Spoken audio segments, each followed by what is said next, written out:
Boa tarde, esse é o programa Vida e Missão, preparado para te abençoar, a você e sua família.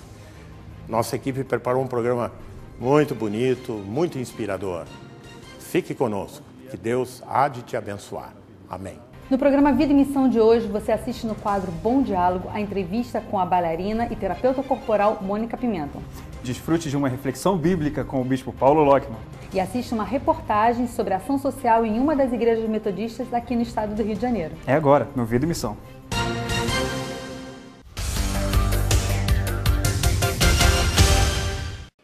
O Sovaco do Cristo é um dos blocos mais tradicionais do Carnaval carioca. Desde 1985, ele parte todos os anos da Rua Fara, no bairro de Jardim Botânico, e passa em frente à Igreja Metodista do bairro, em direção à Gávea. E os jovens metodistas não perdem a oportunidade de levar a palavra de Deus aos foliões de uma maneira bem diferente.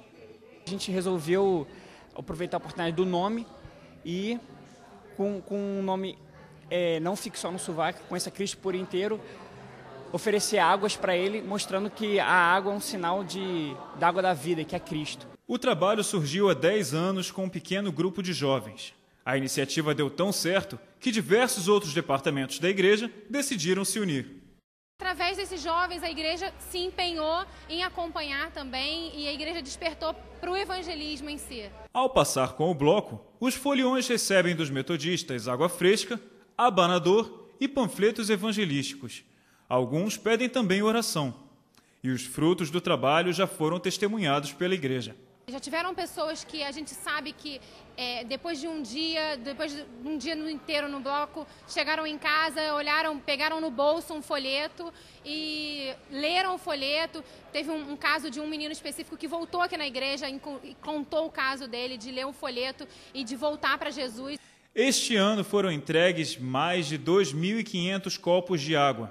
E eles trazem outras novidades, com o envolvimento de outras igrejas da região.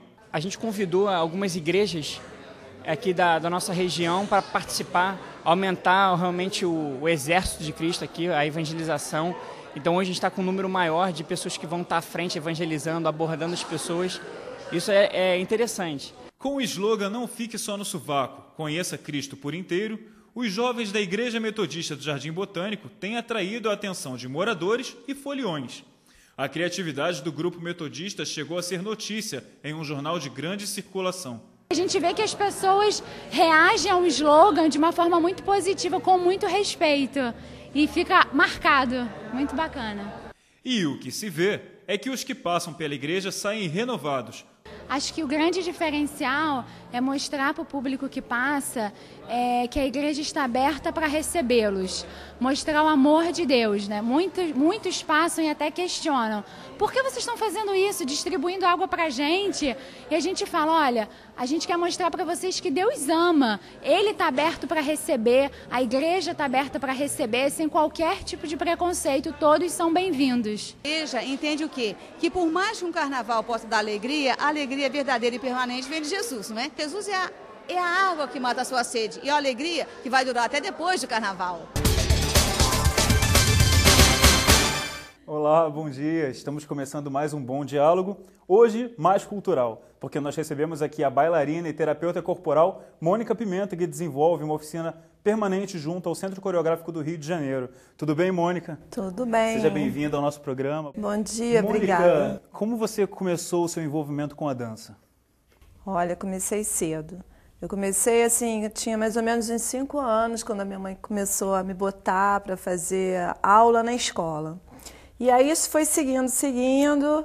Quando eu cheguei mais ou menos com 18 anos, eu me interessei a começar a dar aula. E depois desse período eu comecei a ficar preocupada, porque eu estava começando a dar aula e eu achava que eu precisava de estudar mais um pouquinho e conhecer mais coisas, até que eu conheci a Escola Angel Viana. Quando eu entrei na Angel Viana foi em 1987, aí eu comecei a fazer o técnico de dança, depois eu fiz a recuperação motor e terapia através do movimento. Então, Mônica, qual a importância então da dança na sua vida?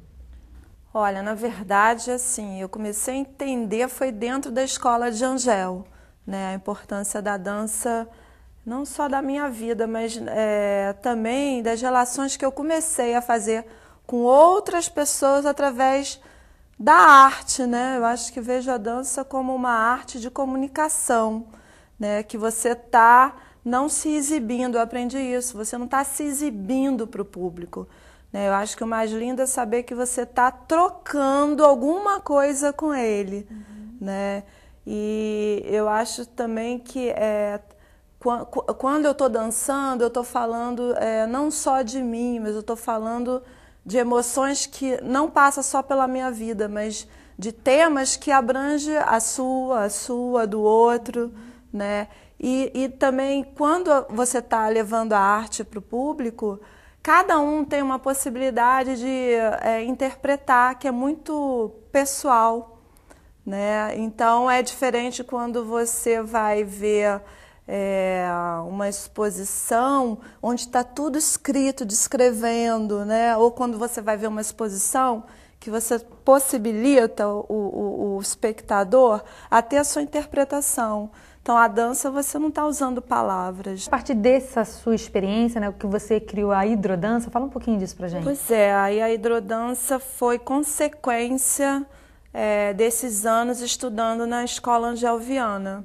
Eu comecei a criar dentro da água, dentro da piscina, uma série de movimentações que mexia com o movimento, com a música, que mexia essa trabalho de autopercepção, né? O que eu falo de consciência corporal? Que é a organização, né? Você aprender a organizar a sua estrutura óssea e a sua estrutura muscular, né? Você conhecer como é que funciona esse corpo. Consciência corporal, você saber dentro da sua estrutura como é que você organiza, né, essa sua estrutura para você estar no mundo, né, no seu cotidiano, dançando. Então, não é uma coisa para bailarina. E a maioria das pessoas que frequentam a hidrodança, que frequentam as oficinas do Centro Coreográfico, são pessoas do público, vamos dizer, leigo.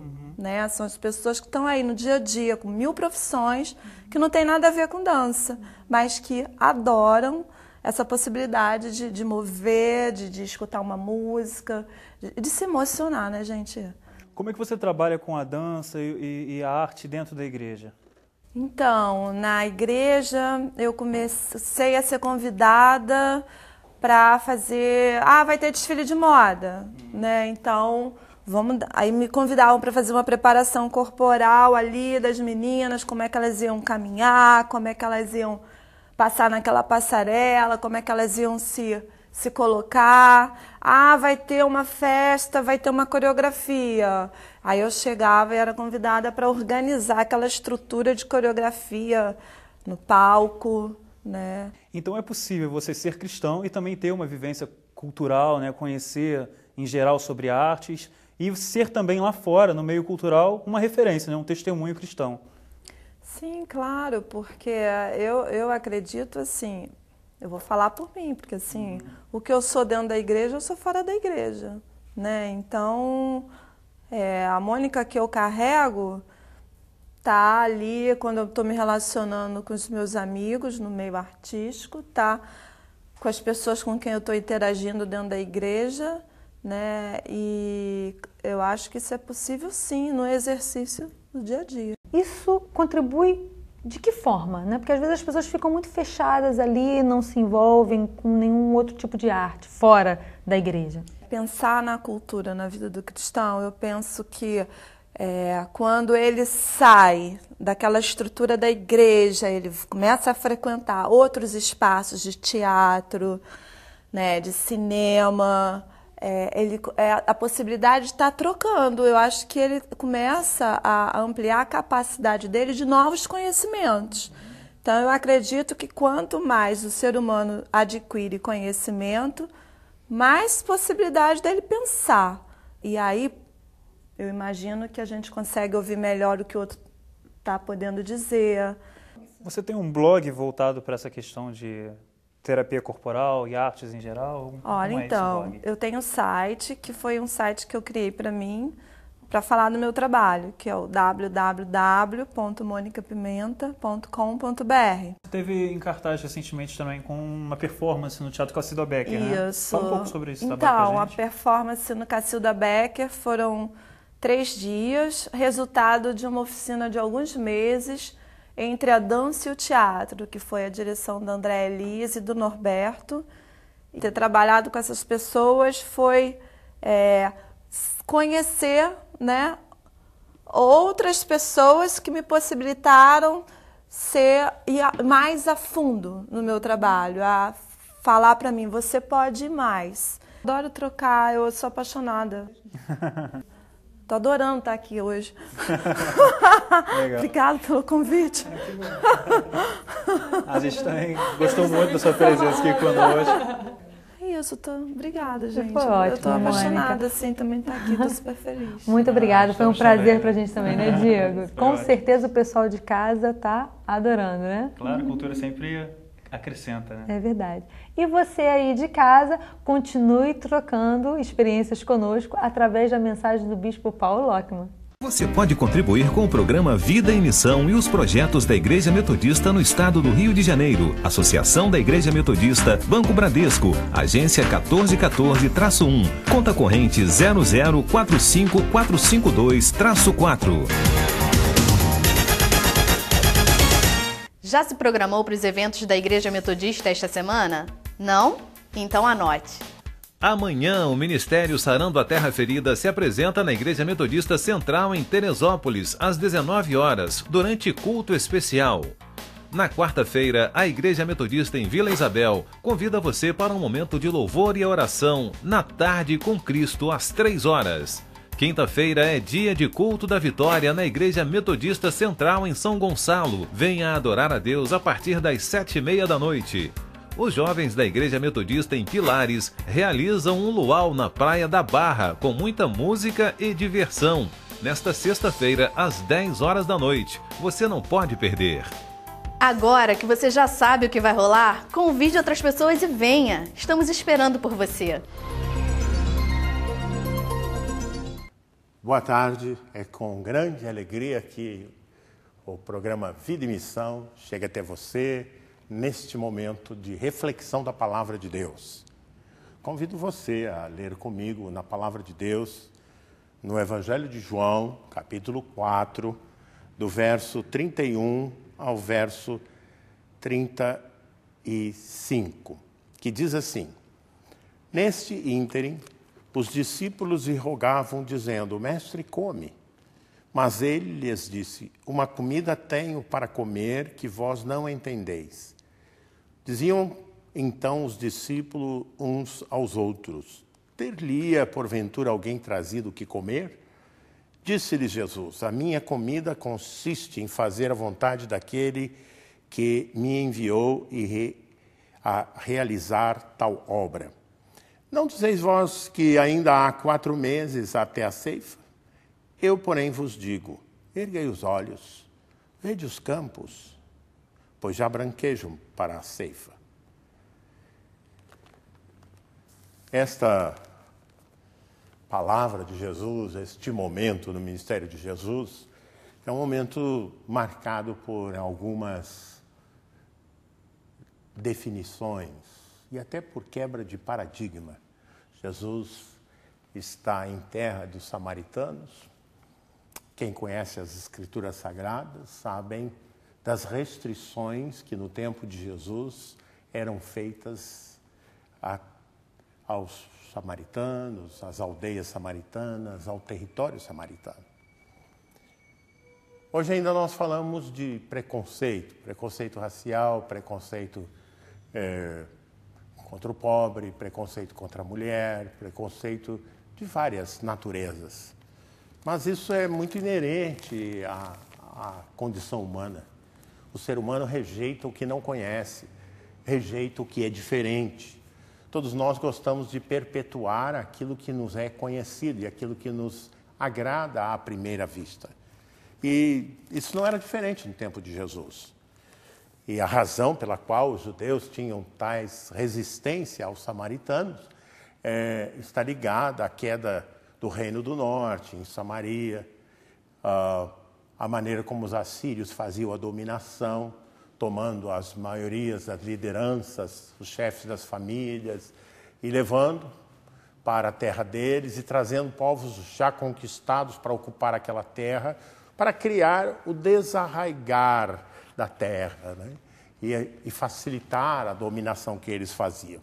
Com isso, os povos que foram trazidos para Samaria, por volta do século VII a.C., eles se misturaram com o povo da terra, e mesmo depois da volta do cativeiro, anos e anos depois, a Samaria ficou marcada como uma terra impura. E o relato capítulo 4 é um relato que traduz um pouco desses rompimentos. Ao invés de vindo da Galileia, atravessar o Jordão e voltar a entrar em terra de Israel, na altura de Jericó, subindo para Jerusalém, como faziam a maioria dos judeus, Jesus atravessa, entra em terra samaritana. Lá encontra aquela mulher, ou seja, além de samaritana, encontra uma mulher acusada de ter tido vários maridos, né? Discriminada. É Jesus quebrando vários paradigmas. E um mestre, um judeu de excelência, né? Reconhecido por seus milagres, jamais dirige uma palavra às mulheres. Jesus, ao conversar com aquela mulher, ele já começa a quebrar vários paradigmas, mostrando a sua visão. E é interessante que o pequeno texto que eu li transcreve para nós um pouco do que é o coração do ser humano e o que é o coração de Deus. Nesse texto, muito claramente, os discípulos já estão preocupados com a sequência da rotina diária, a alimentação. Aliás, a pausa em Samaria fazia parte de uma estação onde eles iam buscar água e algo de comer, como relata o texto lá desde o início. E eles provavelmente já haviam começado a se alimentar e Jesus não se alimentara. Jesus fizeram uma escolha. E a escolha de Jesus foi ocupar tempo com aquela mulher, gastar tempo com ela, dar oportunidade para ela abrir o coração, profetizar sobre a vida dela. A grande questão que nos vem sobre o texto e que chama a nossa atenção é acordar para o que realmente ocupa o nosso coração, o que realmente nos move. Os discípulos, marcados pelo preconceito, queriam ir embora logo daquela terra tida como maldita. Os discípulos, para que isso acontecesse, eles precisavam que Jesus comesse para eles voltar a pôr o pé no caminho. Enquanto isto, Jesus estava interessado em seres humanos. Pessoas, seres humanos, são o negócio de Jesus. Tem gente que tem vários negócios, se interessa pelas pessoas e pelos seres humanos como maneira de alcançar os seus objetivos. A propaganda na televisão explora a figura da mulher, agora há uma propaganda de banco que explora a figura de um bebê, não é? Mas sempre para alcançar objetivos materiais, pessoais, institucionais.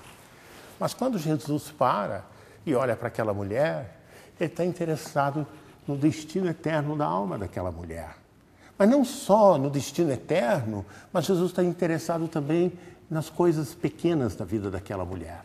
Coisas que para outros seriam relevantes, coisas que para outros seriam de pouca importância ou de nenhuma importância. Uma pessoa que não era considerada pelos seus conterrâneos. Então Jesus atenta para a mulher, se preocupa com ela, conversa com ela. E o diálogo demonstra isso.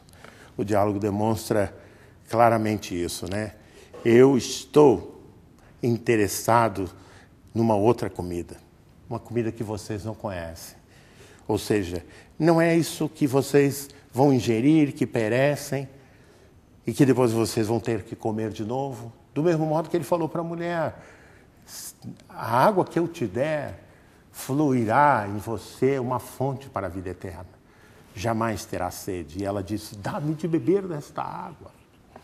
Jesus estava voltado para interesses maiores, ajudando os discípulos a compreenderem o verdadeiro sentido da vida. Vidas, pessoas, são mais importantes que coisas. Muitas vezes a sociedade personaliza as coisas e coisifica as pessoas. A gente percebe isso, por exemplo, se um pobre chega num hospital com uma emergência, mesmo que a pessoa esteja morta, eles querem saber se tem seguro-saúde, se pode deixar um cheque calção. Ou seja, o lado material se sobrepõe à vida e a vida é jogada fora. Com Jesus não é assim. Jesus está interessado na sua, na minha vida, como nós estamos, onde nós estamos, a maneira que nós estamos. Por isso, ele diz, essa comida que eu tenho que comer, vocês não conhecem. E os discípulos diziam, será que alguém providenciou comida para ele? E Jesus disse, não dizeis vós que ainda há 4 meses até a ceifa? Eu, porém, vos digo, erguei os olhos e vede os campos que já branquejam para a ceifa. Ah, irmãos e irmãs, nós muitas vezes estamos com a nossa atenção demasiadamente terrena. O nosso zelo, o nosso coração está muito voltado para as coisas materiais. E elas são capazes de criar sentimentos odiosos nos nossos corações. As coisas materiais são capazes de dividir famílias, tornar irmãos do mesmo sangue, pessoas nascidas do mesmo ventre, inimigos, por conta de coisas materiais. Coisas que são passageiras. De repente se tem, de repente não se tem mais. Há pouco esse episódio ali, na 13 de maio, o prédio onde haviam sonhos, pessoas, negócios, ruiu tudo. Vidas que estavam lançadas naquilo foram destruídas. A transitoriedade dos projetos humanos é notória. Todos os grandes imperadores pensaram que iam dominar o mundo para a eternidade. Alguns nem ficaram mais na memória. Jesus está chamando a atenção para o que realmente vale, que é a relação pessoa a pessoa, o relacionamento que ele estreitou com aquela mulher, relacionamento que ele quer estreitar com a tua casa, dando a você a oportunidade de tirar os olhos das coisas que te ameaçam e pôr os olhos no Senhor da eternidade, que pode ajudar você a enfrentar as coisas do dia a dia com outro coração, com uma outra mente, com uma outra visão e com outro poder. Porque o poder de Deus vem para aqueles que têm tempo de pôr os olhos no Senhor. Erguer os olhos significa sair da dimensão meramente humana, da dimensão meramente transitória, para a dimensão eterna, para a dimensão da relação do homem, da mulher com Deus.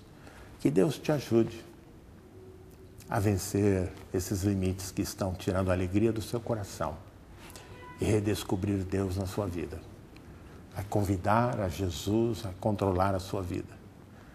A tradição da igreja diz que mais tarde, após o Pentecostes, o grande avivamento que nasce em Samaria teve como base essa aldeia e teve nessa mulher, um testemunho dela, uma das suas bases. A gente nunca imagina o que Deus fará com uma vida que está entregue nas suas mãos. Experimente isso. Permita-me orar contigo agora. Deus Santo e Poderoso, nós somos o Teu povo. Nós enfrentamos desafios que nos constrangem, que nos intimidam. Mas nessa tarde, Senhor, no meio deste dia, nós queremos tomar uma decisão de também levantar os nossos olhos aos céus e dizer, socorre-me, Senhor Jesus, de buscar nele consolo, de buscar nele esperança, de buscar nele força e poder. Por isso, Senhor, contempla esse teu filho e tua filha que está agora com o coração contrito e o abençoe. É a nossa oração no nome de Jesus. Amém.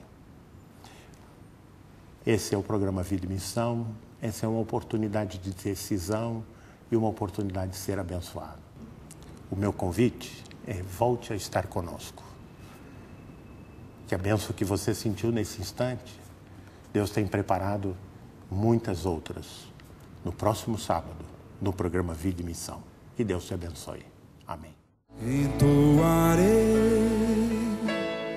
louvores, não cessarei, meu canto não pouparei, a carne mesmo na dor, pra meu Senhor eu canto. Aleluia. Oh, glória a Deus. Entoarei louvores, não cessarei, meu canto não pouparei, a carne mesmo na dor, pra meu Senhor eu canto. Mesmo que não haja peixes no mar, mesmo que não haja estrelas no céu, mesmo que o sol venha escurecer, o meu Deus permanece fiel. Eu não posso retroceder, meu espírito é de adorador. Te amo, te adoro, Senhor.